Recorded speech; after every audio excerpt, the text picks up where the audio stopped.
So our first speaker today is Eva Miranda from Barcelona, and she will talk about rigidity for Hamiltonian actions in symplectic and Poisson.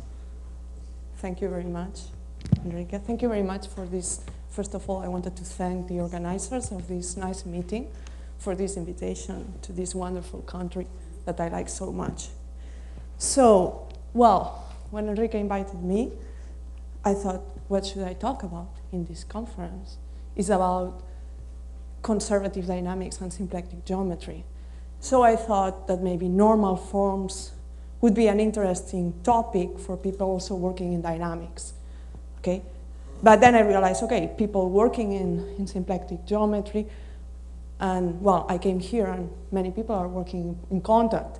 I apologize because this talk is not quite contact geometry, but I will say something about the contact case, okay? So I decided to talk about concept of rigidity, which is related to normal forms, problems in dynamics and geometry.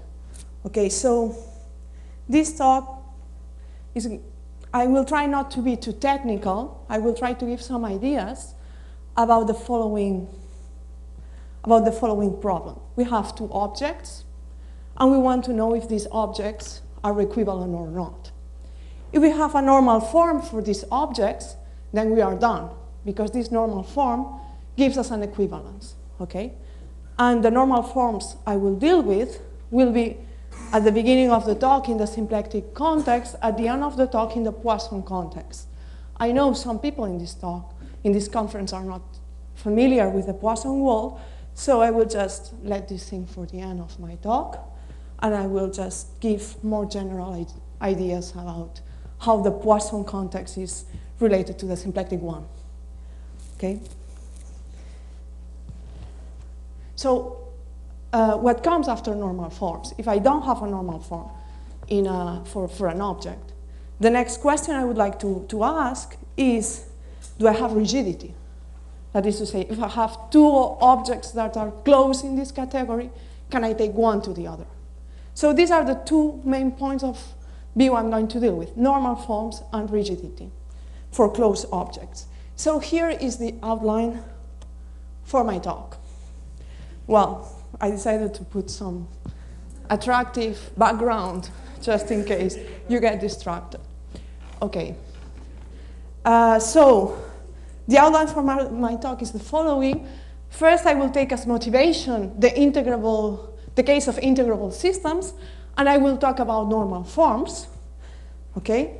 And then I want to stress out how integrable systems give us examples, natural examples, of Hamiltonian actions in the symplectic context, also in the Poisson context, also in the contact context, okay? So then I will jump to talk about rigidity for compact group actions. I will recall some general theorems in the set of smooth manifolds. And then I will talk about rigidity for symplectic actions. And then I will try to focus at the end, maybe the last 20 minutes of my talk or half an hour in the Poisson case. And I will try to compare the symplectic and the Poisson case, okay? In the Poisson case, I will distinguish the case of Poisson actions that preserve this structure that is Poisson, with the Hamiltonian case. Unlike the symplectic world, well, Hamiltonian and symplectic, the difference is the rank cohomology. In the Poisson context, the difference is a group cohomology, a cohomology which is Poisson cohomology. So let's say that Hamiltonian case can be very different from the Poisson case, okay?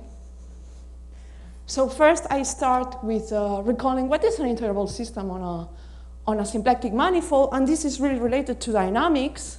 So, well, when we have Hamilton's equations and we want to integrate them, we have one Hamiltonian, okay? And I've learned that the difference between a geometer and somebody who works in dynamics is that geometer is interested in geometric things preserved by age, and really somebody working in dynamics wants to keep track of this age, okay? So an integrable system, which is related to the integration of Hamiltonian equations, on a symplectic manifold is given by extra first integrals of this age. So it's given by the choice of a collection of functions. I have to have the dimension of the symplectic manifold, and I impose that these functions are generically independent, and I need the condition that they commute with respect to the Poisson bracket.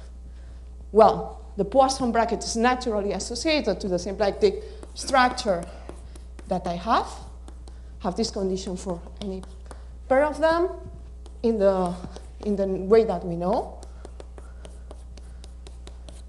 Okay, so this condition is telling me that if I consider now the distribution given by the Hamiltonian vector fields, okay, this distribution is involutive. Well, this is telling me that this distribution, to see that it's involutive, I need some other formula, which is, I don't know if you see from the end. That's why I decided to do slides, because I need to do very good handwriting. Maybe I stay here. So if you do the Poisson, if you do the bracket of two of them, then up to sign, I'm not going to be picky about signs, I have this formula. Okay, so if these first integrals commute, then I have that the bracket is 0. And this is telling me that this distribution is an involutive distribution.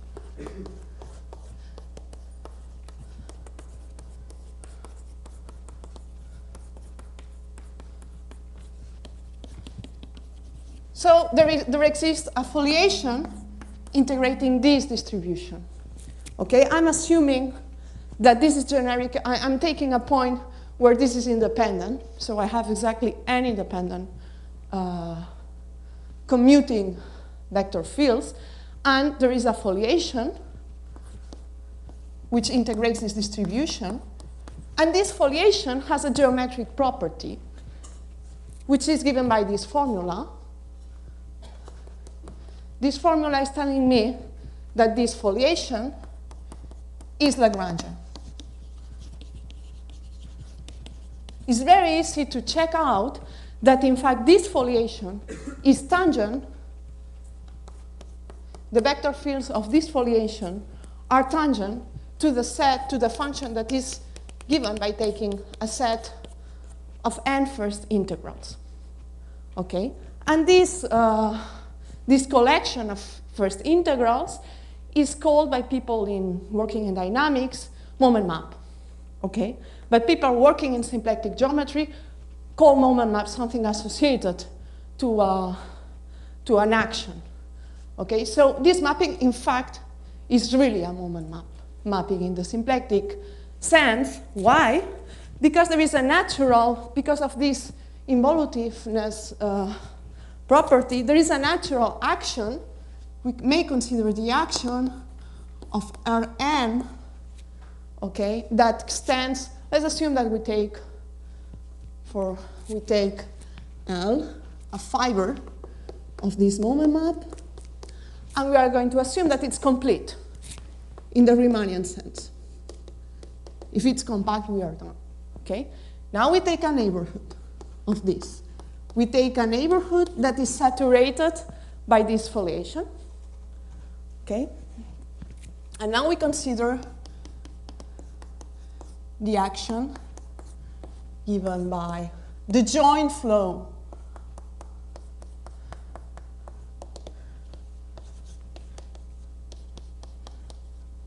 applied to a point. Okay, this defines an action of Rn because I have this condition of involutivity. Okay, so, well, if this leaf L, or fiber, may I say fiber, if this fiber is in fact compact,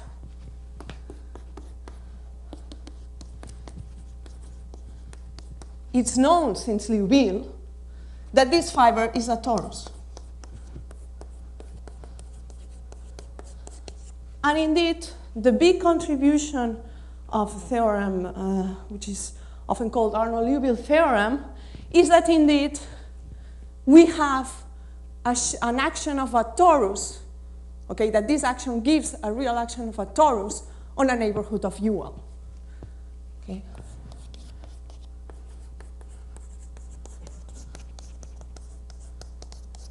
There exists an action of Tn, phi, well, exists induced phi of Tn in a neighborhood of this torus. Okay? Well, and there is a point there, because on each fiber, it's quite clear that if we assume compactness, okay, we have this Ehresmann theorem, it's going to tell me that I have tori, and on each tori, this action is going to give me an action of a torus when we're restricted to each tori. But this theorem is stronger. It's telling me that I have an action of a torus in a neighborhood. So we need to uniformize periods. And this is the theorem, basically, and the idea of the proof of Arnold-Liouville theorem. Okay, so this is what I'm going back. Okay, so this is the big contribution of Arnold-Liouville theory that I'm going to call Liouville-Mineur-Arnold theorem. And now I'm going to put who was Mineur, I'm going to show in 2 slides. So this result is telling me that if I consider the fibration given by this moment map, this fibration is a fibration by tori, okay? And that there is an action, a torus action in this neighborhood of this compact fiber, which is a torus, and that there exist some privileged coordinates which are quite used in dynamics, which are action angle coordinates.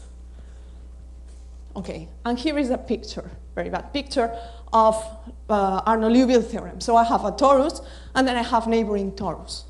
So the result of Arnold-Liouville is telling me that I have normal forms, not only for the fibration, okay, because this result is telling me the fibration is just a trivial fibration by tori, but it's telling me that there exists some privileged coordinates, which are action angle coordinates. Action coordinates are the one associated to this Hamiltonian Tn action, okay? And in these coordinates, the symplectic structure can be written in Darboux form, okay? We know Darboux theorem is true locally. This is telling me that Darboux theorem is true in a neighborhood of a fiber. And it's telling me that, in fact, these action coordinates, or these coordinates that come in the Darboux-Kara-Theodori theorem, hold in a neighborhood of a torus.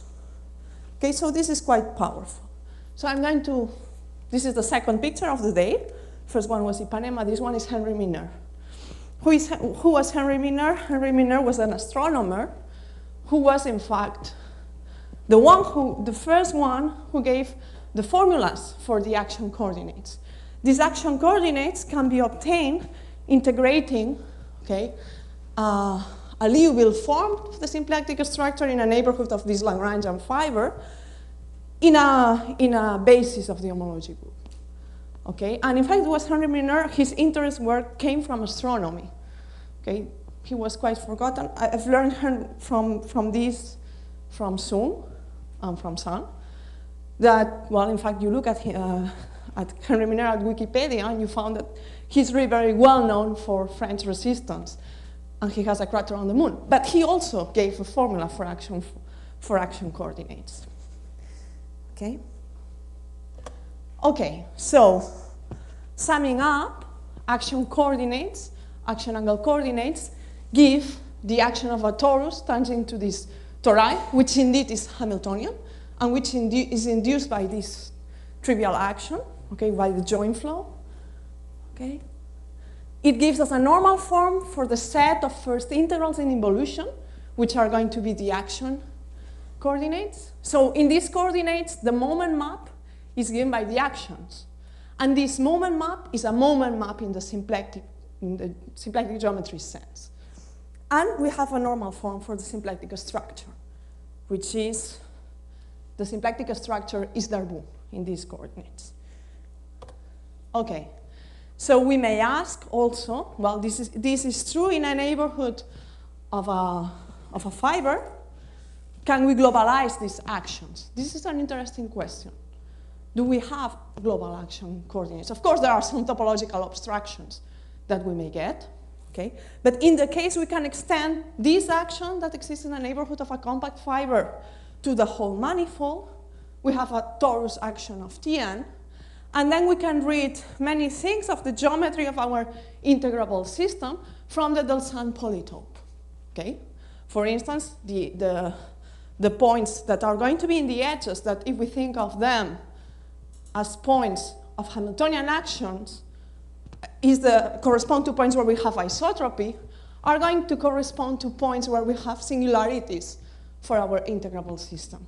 And the rank of the singularities is read by the isotropy group. So we have a relationship between integrable system and Hamiltonian actions. Okay, and this would be the example that Boris was telling me yesterday. I should give an example. This is the example of the talk, integrable systems. Okay.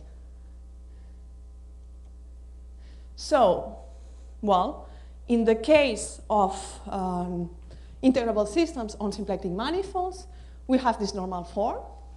If we have this normal form theorem, and we take two integrable systems that have a regular leaf on manifolds of the same dimension, we know that in a neighborhood they are going to be equivalent, because action angle theorem is giving us a normal form. So it's giving us a model, a symplectic model for both systems. In particular, they are going to be equivalent.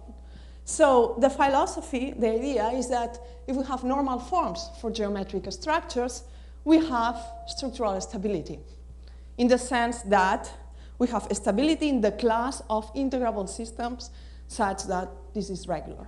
Okay, I'm not perturbing in the dynamical systems point of view. So in particular, this Arnold-Liouville can be seen as a semi-local rigidity results for integrable system in a neighborhood of a compact orbit. And in fact, since we have this Tn action, we may recover the result of action angle coordinates using normal forms for these Hamiltonian Tn actions, using the Marle-Guillemin-Stenberg result, and we may apply this result to obtain this local rigidity or semi-local rigidity, indeed. Okay? So, well, out of this example that I started with, okay, we may think that we only have stability if we have a compact group action associated to our objects in dynamics. But, well, let me put an example before finishing, another super-example before finishing the example of integrable system, which would be the case of an integrable system which has non-degenerate singularities. One example would be if you take a toric actions on a manifold, okay, then on a compact manifold, of course, we are going to be obliged to have singularities. These singularities are going to be in the edges of the moment map polytope, okay? And then they have to be, these singularities have a local normal form, and they have to be what we call elliptic. But we could also have singularities which are non-degenerate and are hyperbolic, or some other kind of singularities, which I don't want to be too technical at this point, but let's say that there is another kind of fibers that are not regular, that I call non-degenerate, for which we also have this rigidity because we have normal forms. Okay. Well, and in fact, we also have infinitesimal stability, which is another notion related to stability. So infinitesimal stability would be I take small perturbations and I impose that up to epsilon squared, this is an integrable perturbation, and I want to see if this perturbation is trivial. Okay, so with Sambunok, well, this is something I'm going to skip more or less. We prove that if we take non-degenerate singularities, they are infinitesimally stable, but there is, in all this infinitesimal stability idea for integrable system, there is something else, that in this case, infinitesimal stability implies a stability, which is the kind of result we expect from the matter point of view. But this is not always true. But in the case singularities are non-degenerate, we have this stability. And indeed, the normal form result, that is given for non-degenerate singularities, which was in the fixed point case, was given by Eliasson, can be read as a result. Infinitesimal stability implies stability. Okay, well, here I am more precise about what I mean by infinitesimal stability, but I think I'm going to skip it. But okay, the idea I want to convey is that there are integrable systems for which I don't have a Tn action, or sometimes I have a Tn action, but I may also have an S1 cross R action associated to singular fibers, and for which I have normal forms, and for which I have infinitesimal stability. Okay? So let me be pedagogical and make a resume of what I said so far. What I said so far is that complete integrable systems give examples of Errand Hamiltonian actions. Okay? That if I take a compact regular fiber, then I have a Tn Hamiltonian action, and that this Hamiltonian action and the normal form theorem of Guillemin, Marler, Stenberg can be seen as in the same language as action angle coordinates. Okay? And in particular, that for these systems, infinitesimal rigidity implies rigidity. Okay? And this is only an example, because I am considering, with this example of integrable systems that come from dynamics, I am giving examples of actions that are always abelian. Okay? What about the general case? What if I consider a Lie group action, okay, and I want to prove some normal form results? Okay, so the objective of this talk is to give some results of rigidity for compact group actions that preserve additional geometric structure. That can be symplectic, Poisson, can be contact, and I'm going to say something about the contact case just after the symplectic. Okay? So, now I'm going to talk about, before talking about compact group actions that preserve geometric structures, I'm going to forget about the geometric structure, and I'm going to consider group actions on smooth manifolds. Okay? And I'm going to see if I have some normal form results for them. I'm going to mention two of these results. There are many of them. Okay? I'm going to consider this action in a neighborhood of a fixed point. Okay? If I consider a fixed point for a group action, then I know that this action can be linearized in the neighborhood of this fixed point. Okay? This means that the action just acts by a product of matrices. Okay? So this can be seen as a first rigidity result. I have a normal form theorem for group actions because I can always assume that the action is linear. Okay? What about actions on compact manifolds? Do I have some kind of rigidity result that is telling me that two closed actions are equivalent? The answer is yes. And the answer was given by a result by Palais, which tells us that if I have two closed actions, and now I have to say what is closed, of compact Lie groups on a compact manifold, they are equivalent by a diffeomorphism which can be chosen of class CK if I assume at least degree of differentiability greater than 1. Okay? Well, what do I mean by CK closed group actions? If I have a group action, okay, I have a particular, I have a mapping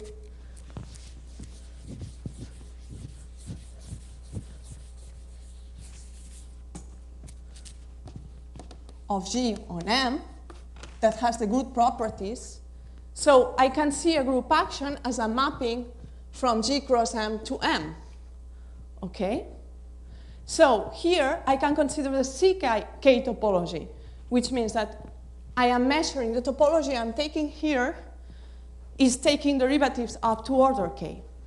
Okay, so if I have two objects that are closed in the CK topology, it means that all their derivatives are closed up to order K. Okay, so this is the concept of closedness. And what does it mean that they are equivalent? It means that there exists a diffeomorphism that takes one action to the other. Of course, here, well, I have used, in these slides, there will be two notations maybe intermingled, which is for each G in G, I call rho G the diffeomorphism that comes from applying this rho for this fig G. Later, to simplify, this rho G will become rho sub G. Okay, this means the diffeomorphism associated to this action. Of course, I am applying this conjugation to the diffeomorphism in N. Okay? Okay, so now what we want to do is to take these results, okay, and try to export these results to the case where this group action preserves some additional structure on M. Okay? First case I would like to consider is the symplectic case, because this is a conference in conservative dynamics and symplectic geometry. Okay? So what about the symplectic case? In the symplectic case, if I take the result of Bochner, the linearization result, then I can do it symplectic. This is the equivariant Darboux theorem that, in fact, if you want to see a complete proof, this is in a book by Marcia Perron, which is an asterisk. And there is an interesting book where he studies some linearization results for group actions, preserving additional structures. And in particular, he also considers the contact case. So of course, in the contact setting, we also have equivariant Darboux theorem locally. Do we have also a rigidity, global rigidity result for symplectic compact group actions on compact manifolds? Yes, we do. Okay. Why? Because this is one of the things that works very well in the symplectic context, the path method. Okay? The path method allows me to take some results, average them with respect to compact group actions, and get the equivariant results. And as Miguel showed us on Tuesday in his fantastic lecture, this philosophy also works quite well in the contact setting. Okay, so we also have equivariant, and in fact, I think this result is due to Banyaga, the equivariant stability result for actions on compact contact manifolds. Okay, so let me give an idea of what I'm saying by the path method, by equivariant path method. What I have in this slide is only the idea of the proof of how to prove equivariant Palais theorem in the symplectic context. So now assume that I have a compact group action that preserves a symplectic structure, okay? And I take two actions that are close. These two actions preserve a fixed symplectic structure, okay? So I have two actions.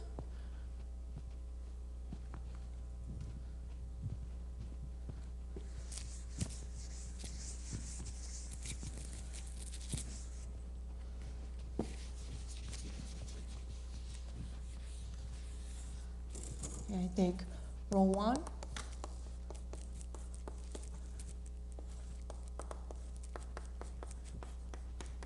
And these two actions preserve a symplectic structure, which means that I have this. I have this condition, rho 1 G. What do I have to do not to? I hear, this is normal? I hear like there is a resonance or something.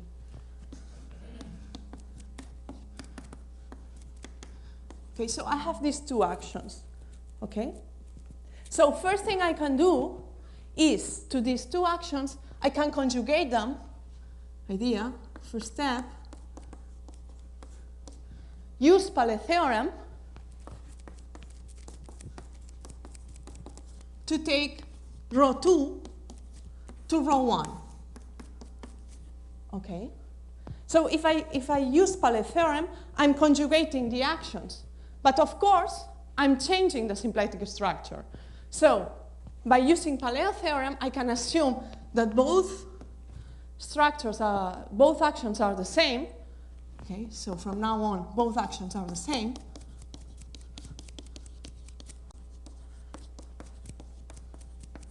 but I'm changing the symplectic structure. So I'm considering the initial one and the one, omega 1. The initial one is omega 0, and omega 1 is the one that is taken via phi from omega. Okay, so now the idea is I started from closed group actions, and now I have a fixed action, and I have closed symplectic forms. And I want to take one symplectic form to the other. Okay, what do? I try to apply path method. I have to make sure that both are going to be in the same cohomology class. But what I didn't say, but it was written on the slide, is that this phi can be made isotopic to the identity. So I use this isotopy, okay, to find the one form alpha to apply the Moses path method. And since I have one fixed group action, the only thing I need to do is to average the vector field that I use in the path method and consider the time one map of this vector field. Okay, since I'm averaging the vector field that does the job in the, if I forget about the group structure, the time one map will take omega 1 to omega 0, but will preserve this group action. So this diffeomorphism will be equivariant. So at the end, what I get is that I can really prove Palais theorem in the Poisson in the symplectic context. Okay, and now I'm going to talk about, good because I have half an hour, I'm going to talk about the Poisson case. Okay, I want to look at two things. I have two goals today. It's not even 11, I have two goals. First one, I want to prove I want to see if these actions are rigid, Poisson actions. I didn't say what a Poisson manifold is. I'm going to do it right now.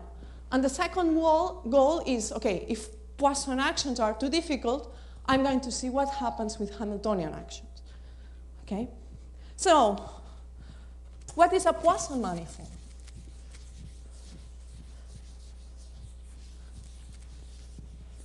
And why it's interesting to consider Poisson manifolds?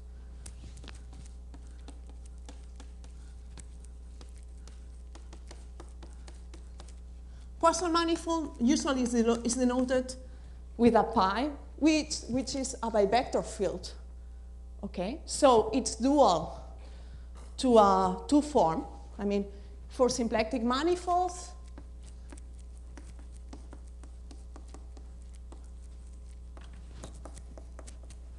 I am considering a two-form. For Poisson manifolds, I consider bivector fields. So, if you want to think about these objects locally, they are going to be objects like that, where I have some coordinates, and a bivector field looks like that. But any bivector field is not good enough. So, in the symplectic case, we were imposing that we were considering non-degenerate closed forms. Here, I consider the condition that the Schouten bracket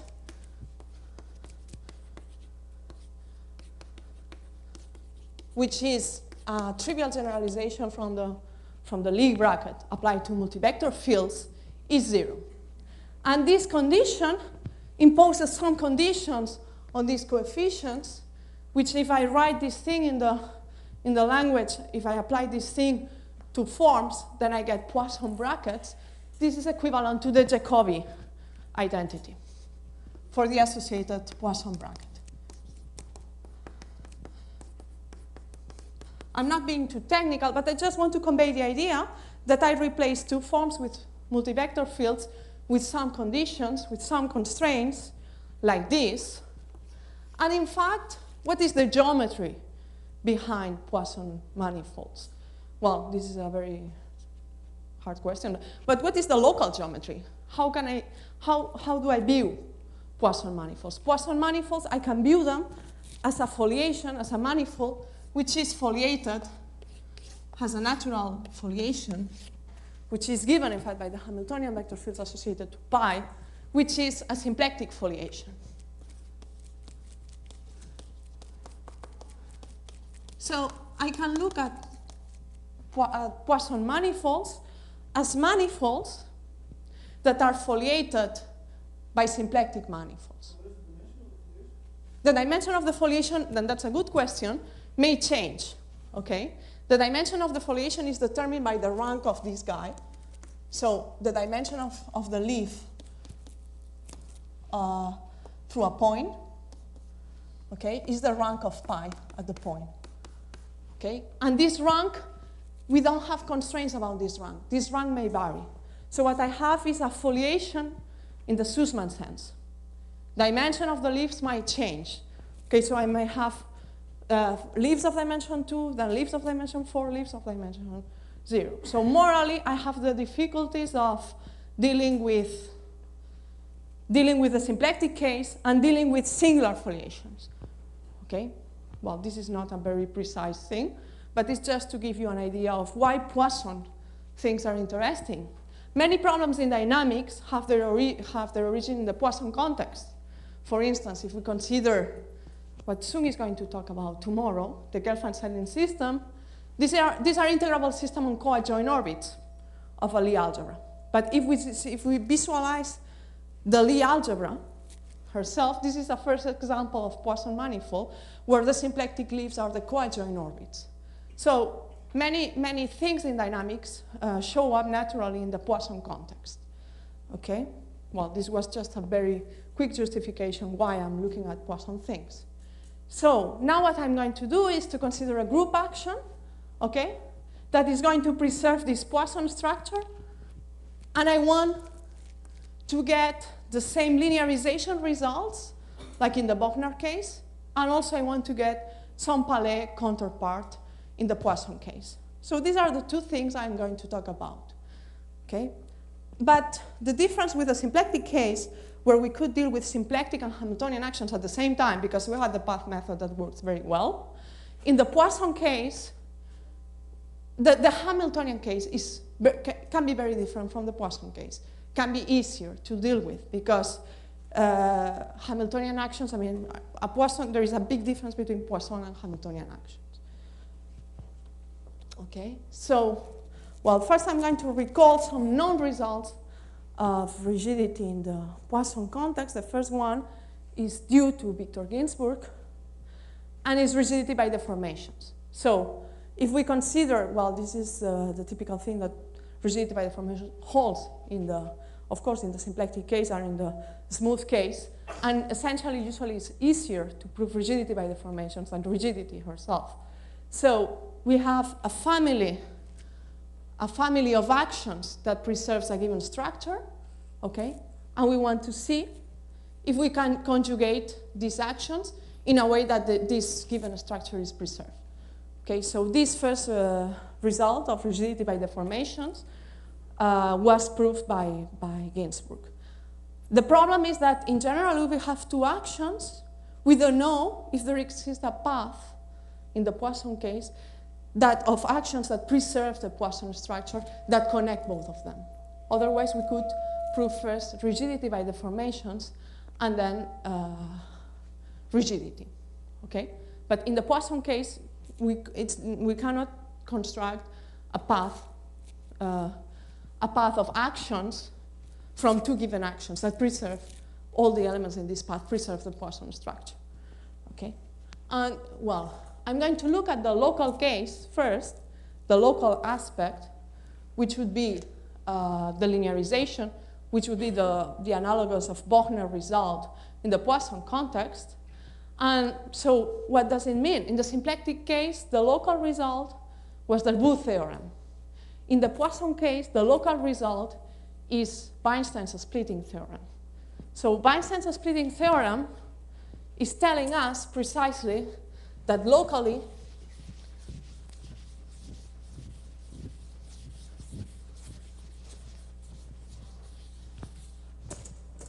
okay,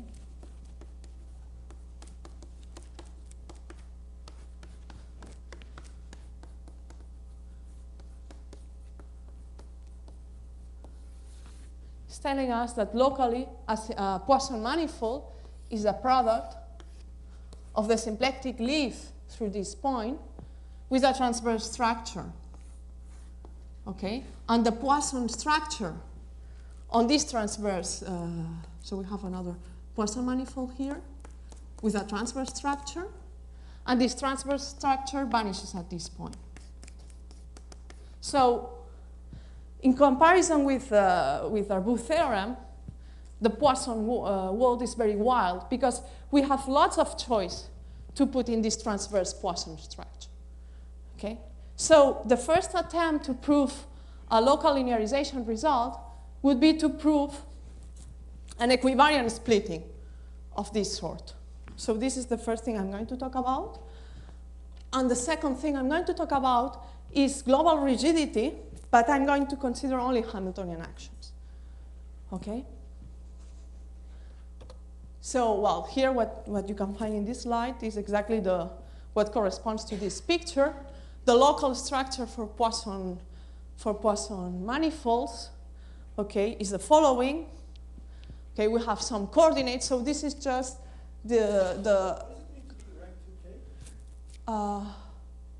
what?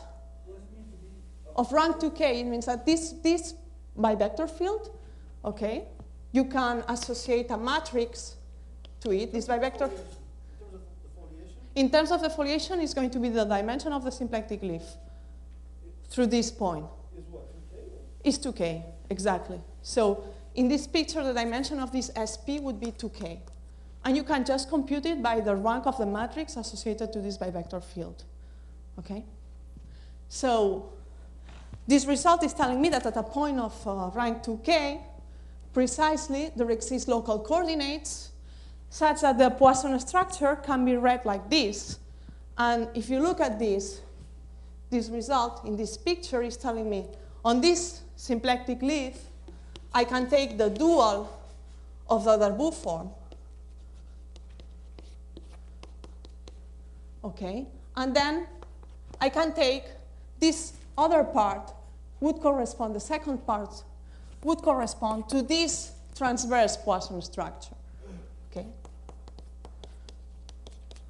So I have a splitting. I can say that, okay, if I'm taking some symplectic leaf to this point, I take coordinates in this point, I take complementary coordinates, and there are no mixed terms between the x and y and the z's. Okay, so this is a splitting result. Okay, if you were expecting a normal form result, you would be disappointed. Because what do we know about this FIG? We only know that they vanish at the origin. Sometimes, however, we can get some normal form results. Well, this is the picture that I did on the blackboard. So this picture would represent the symplectic leaf, and this would represent the transverse structure with the symplectic foliation on the transverse part.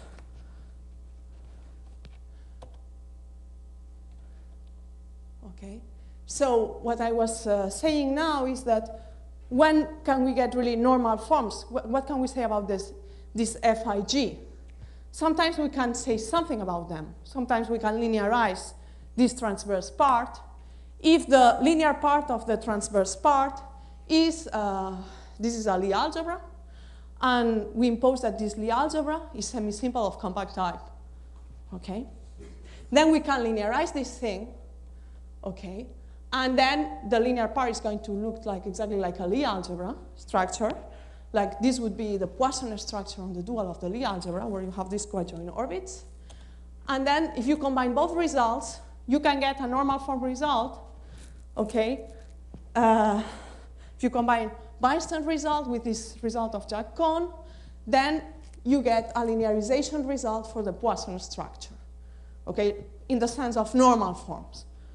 Okay, so now we don't have this group action yet. Now we're going to put a group action. And we are going to see if we can get analogs of these results together with linearization of a group action. Okay?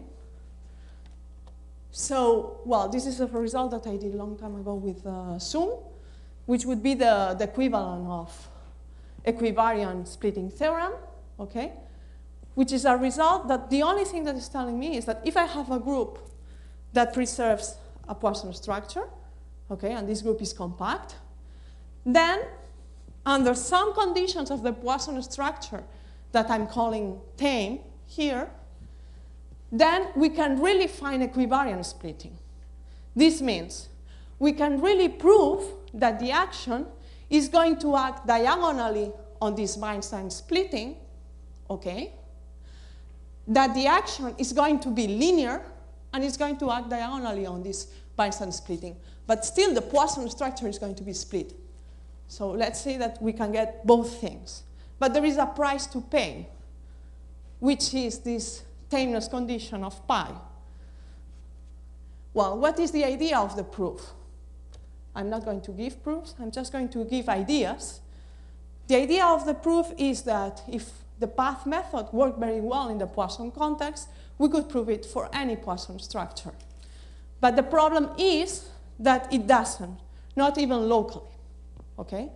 So what we did with Zoom is first to linearize the action, and then the idea is that sometimes we can use a path method associated to the idea that we can visualize, thanks to Weinstein splitting theorem, over this symplectic leaf, we are going to have a fibration by Poisson manifolds. This is going to be a Poisson fibration. So we can associate to this Poisson fibration some geometric data that are similar to the ones used by Guillemin and Sternberg for symplectic fibrations. I'm not going to be technical now. I said that these elements exist. And we can apply the path method to these objects. So the geometric data is going to be the symplectic structure associated on the transversal, is going to be an Ehresmann connection, and it's going to be this two form, which takes values on the whole manifold, but is only defined along the symplectic leaves. And let's say that we cannot always construct this path. We need some conditions to construct this path, okay? But when we can construct a path using this Poisson fibration data, then we can apply the same idea as in the symplectic case and use a rearranging at the very end to prove equivalence. And this is what we did. Yeah? That's really a good question. Yeah. This is initially we didn't expect that we would need a tameness condition. So, for instance, if you have some conditions on the transversal Poisson structure herself, like for instance that the linear part is semi-simple, then you have this tameness for free. But in general, we could not get rid of this tameness because in fact we need the tameness to prove that the path that we construct naturally is smooth. Okay? So if we change our point of view and we try to prove these things for Hamiltonian actions for which we can view closeness as closeness of really mappings on Rn, so things look easier, okay? Then we can prove this, this rigidity. But then we need a Hamiltonian condition on the action. So we could not get rid of this, and this is because the method doesn't work. We don't know if another method could work, and this would be, and this is something we have been thinking a long time, but we could not get rid of this condition, okay? So, well, what I wanted to say, for instance, this is related to your question. In the case the transversal part is semi-simple, is a semi-simple compact Lie algebra, okay? Then we have for free this tameness condition, okay? And then we have for free that we can linearize things, and in fact we can also linearize the action and put the transversal part in normal form too. So in this sense, when the transversal part is semi-simple of compact type, this result is optimal because we really get normal forms for the Poisson structure and linearization result for the group action. Okay, and well, here there is the definition of tameness, which is quite technical. We need to impose the condition so that the path is smooth, is a technical condition. Maybe since I have 10 minutes, I don't want to really spend too much time on it. But it's a condition related to smoothness of the path, okay? And so in particular, if the first Poisson cohomology of the germified first Poisson cohomology group is 0, then the Poisson structure is tame, and in particular, this is the case of Lie algebras, of structures which have transversal part with linear part of semi-simple compact type. Okay, and this is really related to some division properties studied by Dixmuir of Lie algebras. So in particular, if you ask which Lie algebras are, do Lie algebras satisfy this condition? We don't know. In low dimensions they do, even if you don't have the semi-simple condition. Okay, but also we have example of non-tame. Okay, we didn't have to go too far, even a two-dimensional manifold, but we need to impose degree 4 in the Poisson structure. Okay, so we have examples of non-tame too. Okay, so overview. What we did so far, and I have 10 minutes to go, so I still have time, is to prove that for local actions, we have equivalent splitting theorem, which would be equivalent of normal form, rigidity, okay, with additional condition that we don't like so much, which is tameness. And now we want to replace this condition of tameness, which is somehow not cohomological condition, but it looks like a bit cohomological condition because of this example I did, okay, by another cohomological condition, which is Hamiltonian actions. And we want to prove that closed Hamiltonian actions are equivalent. And here we can measure how close these actions are just by looking at how close the components are. Okay, so here would be the first idea that has been on our mind, and this comes back to the beginning of the talk where I said for integrable systems we have an infinitesimal rigidity implies rigidity result. So here I'm going to be a bit abstract, and I'm going to say that if we want to prove rigidity, first thing we try is to follow the Kuranishi spirit, which is we go to the tangent space and we compute the dimension of the tangent space of the problem. And if the dimension of the tangent space of the problem is 0, this means that, well, the tangent space of the problem, which would be a quotient of tangent space, is 0, we expect to be able to solve the problem. Okay? In the case of actions, and I learned this thing from the book of Victor Ginsburg, and Yael and Victor Guillemin, if you have two close actions, then you can construct, and you want to see if they are equivalent, you can think of the following, in the following way. You can consider another action, which is beta, which is the action of the diffeomorphist group in the set of actions, okay, which acts by conjugation. And then the problem of rigidity for actions, two close actions are going to be equivalent if they are on the same orbit for this action, which I call beta, okay? So if I have in particular that beta has open orbits, then I get rigidity for free, okay? And so here is the Kuranishi trick, which is how do I measure how these orbits, if these orbits are open or not? I measure the tangent space, okay? And there is an identification of the tangent space of an orbit, okay, with a set of co-boundaries, and the tangent space to what I call M, but it's not a manifold because it's a very big space. It's the set of morphism of G on diff of M, okay, the set of actions. This is a monster, okay? But I do these things formally, and the tangent space can be identified by one co-boundaries, okay? And then I have a generalized Whitehead lemma that says that if G is compact, then this H1 is 0. This gives me an expectation to use Kuranishi ideas, okay? Because if H1 is 0, then this H1 represents how far the tangent space to the orbit is to be the tangent space to the manifold, okay? And if now, so now I have, let's say that two sets which have the same tangent space. If I were teaching differential geometry now to my students, I would say, okay, this means that the manifold have the same dimension. But this means that I'm using inverse function theorem to go from the tangent space to the manifold.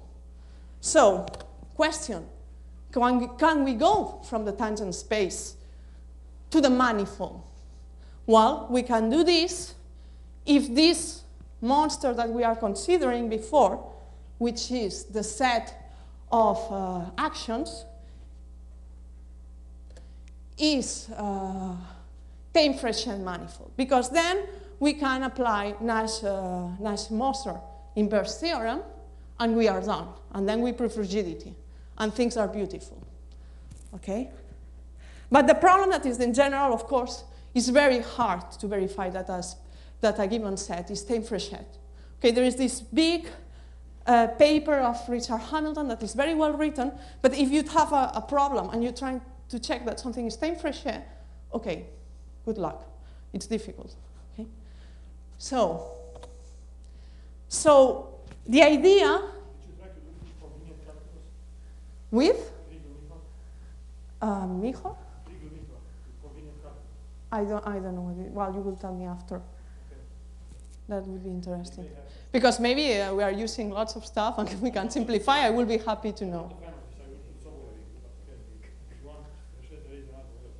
Okay, you will explain me later. Okay, so the idea is, if we cannot apply Nash-Moser inverse theorem, maybe we can apply the method of Nash-Moser. Okay, the method of proof of Nash-Moser inverse theorem is Newton iteration. The inspiration of Newton iteration method and fast conversion comes from Newton method of finding zeros of a function. So, of course, here I made a very childish representation of the Newton method that our students learn from us to find zeros of functions. Okay, so the idea is we start with something, we want to get to x, then we take the tangent, we find intersection, and we go, and then under some conditions we get close to the solution. Okay, so here we replace this tangent space with this h1. Okay, so in fact this Newton iteration method that is used also in the proof of Nash-Moser can help to prove many infinitesimal rigidity implies rigidity results. And this is what we did with Sung and Philippe Monnier in the case of Hamiltonian actions. Okay? The idea that, and now I have exactly 2 minutes. So the idea is we want to define an iteration. And we want that this iteration preserves the Poisson structure. So the idea is that we have 2 moment maps that are close, okay? And we want to define a Poisson diffeomorphism. Poisson manifolds can be very sophisticated, but the first idea that comes to our mind is the same one as in the symplectic case, which is taking the time-one map of a Hamiltonian vector field. So we need to produce a function from the difference of moment maps, okay? And we need to compare errors. If we have quadratic errors, maybe we have expectations that this method will converge, okay? Of course, in all this Newton iteration, we have a loss of differentiability that we need to control. So we will need to correct this initial idea of taking the time-one map with some smoothing operators. So the hope is that under reasonable conditions on the Lie algebra, this will work. Okay? So what are the reasonable conditions? Well, we want to use this infinitesimal rigidity idea.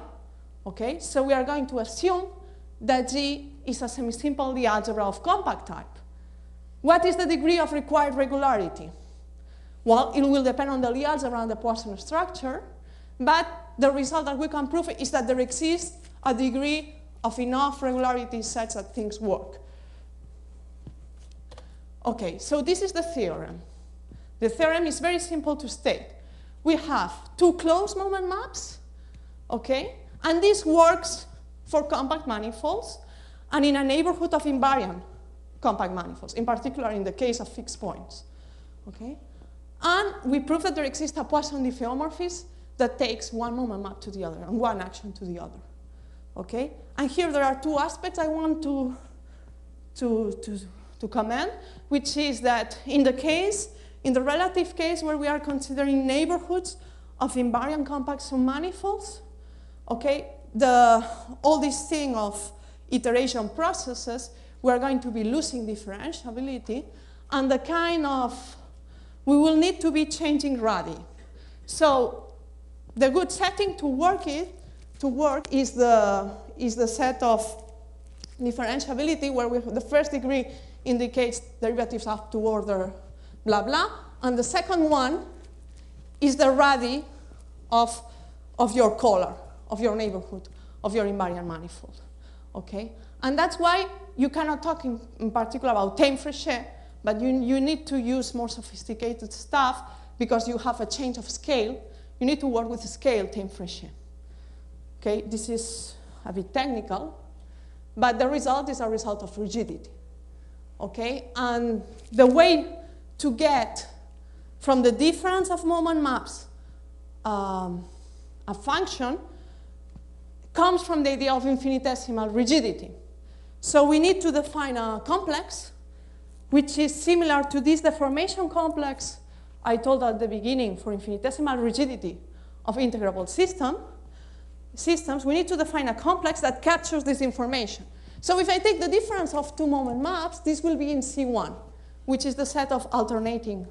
CK would be the set of alternating maps, and the delta will be just the Chevalier-Eilenberg, and the representation I'm taking to use Chevalier-Eilenberg is just given by the Hamiltonian action. Okay?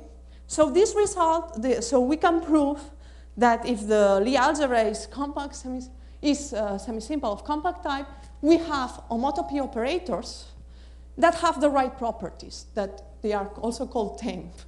Okay? The right properties is that we can control the loss of differentiability. So we have some estimates of this type that are really used in the proof. Okay, so this would be the infinitesimal rigidity result. And this allows to just use this iteration by taking the difference of two moment maps, viewing them as one cochange in these complexes, applying homotopy operators, and taking the time one map. But of course, since there is a loss of differentiability, which comes from here, this has to be viewed as a loss of differentiability when we apply H, okay? Then we need to correct this initial idea with the smoothing operators. So what we get is that we need to consider the vector field, which comes from applying the homotopy operator to the difference of moment maps, correcting it with the smoothing operators, and then taking the time one map. This defines an iteration. And the claim is that this thing converges, okay, to a Poisson diffeomorphism, if we take all the product, that conjugates both actions. Okay, and just to finish, just in time, to mention that, well, this was the initial proof we made about this rigidity result, but lately we have been working in an abstraction of this proof that seems to work for other stability problems, okay? But then we need to be more technique, and the general context would be to replace time Fréchet by SCA spaces, okay? And then we can replace this set of moment maps by the set of that we call F, and then this Newton iteration can be stated in a more general context, or we can be applied to other stability results. But this is something I don't want to be too technical about. So with this, I'm going to finish my talk.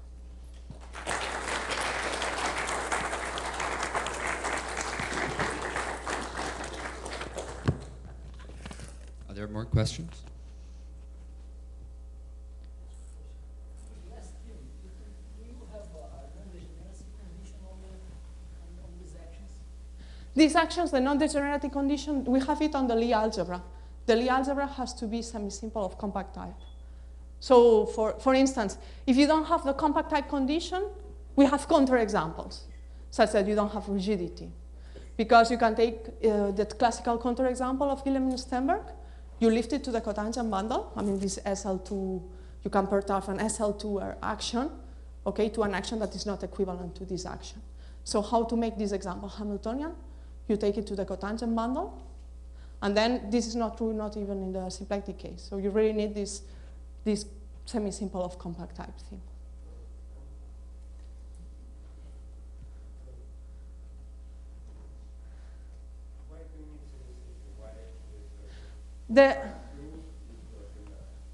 because we don't have this infinitesimal rigidity result. So this semi-simplicity, we needed to prove that there exists,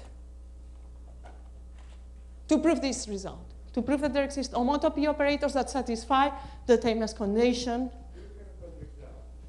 No, we have a counterexample. No, we don't have it. Because another idea would be try to integrate this thing, okay, and work with the Lie group action. But the problem is that in fact, your infinitesimal object is the group homology, not the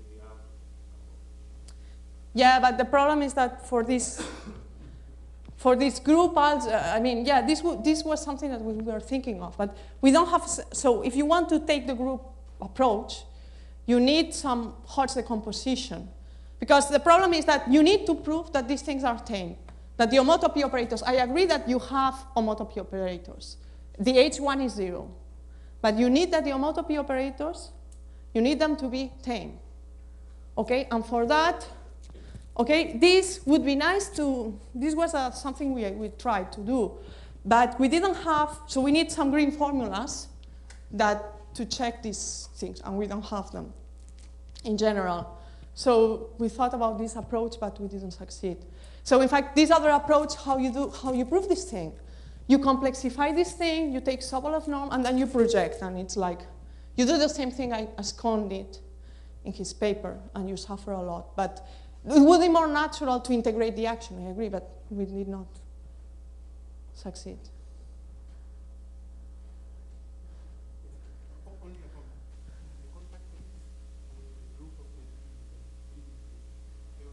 Yeah.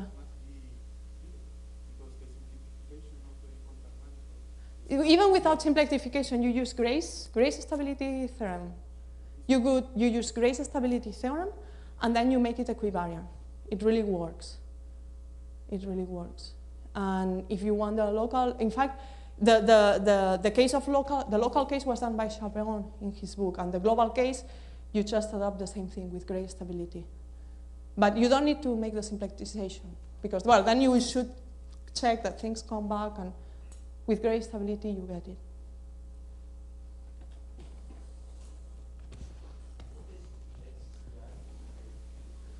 SCI? CI? CK?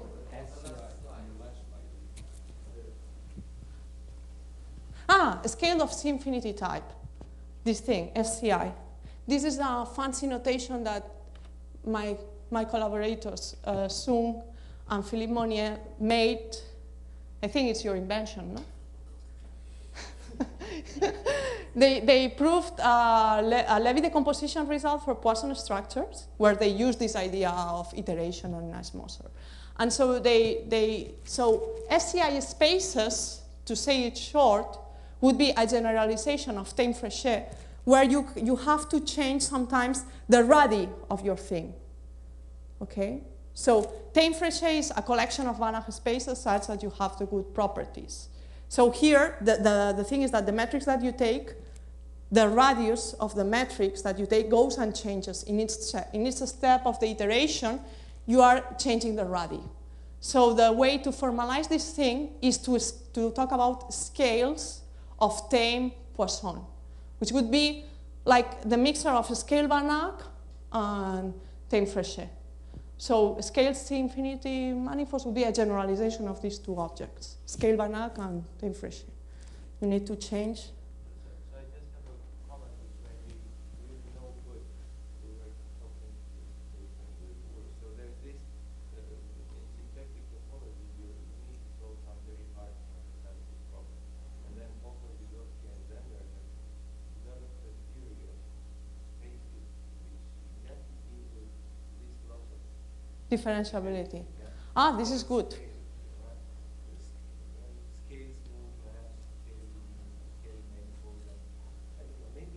Maybe it's related. It's just the phrase in the Yeah, it's it's. scale and scale. Yeah, probably it's the same thing. There's something else over there, and maybe. Yeah, it will be good to look at this. Thank you. Any other question? If not, let's thank Eva again.